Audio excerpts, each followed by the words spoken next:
మోడీ మధ్యవర్తిత్వం చేస్తారా ఎప్పుడూ అనుకున్నటువంటిది ఇప్పుడు డైరెక్ట్గా పుతిన్ అడిగారు. రష్యా అధ్యక్షుడు పుతిన్ అడిగారు, రష్యా ఉక్రెయిన్ యుద్ధం ముగింపు దశకి వచ్చిందా అంటే వచ్చింది, కానీ ముగియదు. ఎందుకంటే మధ్య మార్గ పరిష్కారం లేదు. ఉక్రెయిన్ ఏమంటుంది, రష్యా వెనక్కి వెళ్ళిపోయి గతంలో స్వాధీనం చేసుకుంటే క్రిమియాని ఇచ్చేసి ఆ పైన రష్యా వెళ్ళిపోవాలి అంటది.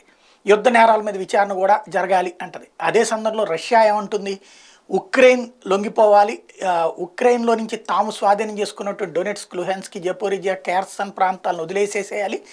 అదే సందర్భంలో గతంలో క్రిమియా జోలికి పోకూడదు. ఇంకోవైపున ఉక్రెయిన్ భవిష్యత్తులో ఎప్పుడు కూడా యూరోపియన్లో కానీ నాటోలో కానీ చేరబోమని పార్లమెంట్లో 2/3 తీర్మానంతో ఆమోదించి మాకు పంపాలి అంటుంది. ఈ రెండింటి మధ్యన బిగుసుకున్నటువంటి చర్చల అంశం ఇదే.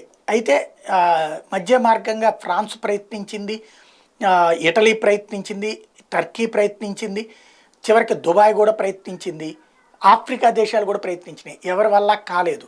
గతంలో అయితే వీళ్ళిద్దరి మధ్యన యుద్ధాన్ని 2 రోజుల పాటు ఆపించి భారతీయులందరినీ వెనక్కి తీసుకురాగలిగింది ఒక్క నరేంద్ర మోడీ. ఇద్దరు కూడా మాట విన్నది అప్పుడు నరేంద్ర మోడీకి. ఇప్పుడు రష్యా అధ్యక్షుడు పుతిన్ తాజాగా జైశంకర్ తనని కలిసినటువంటి సందర్భంలో భారత్ జోక్యం చేసుకోవాలి, ప్రధానమంత్రి నరేంద్ర మోడీ జోక్యం చేసుకుని శాంతియుత పరిష్కారం కనుగొనాలి అని కోరారు. అంటే నరేంద్ర మోడీ మీరు ఒక ప్రపోజల్ ఇవ్వండి, ఆ ప్రపోజల్కి మేము సిద్ధం, ఉక్రెయిన్ కూడా సిద్ధం చేయండి అని అడుగుతున్నారు.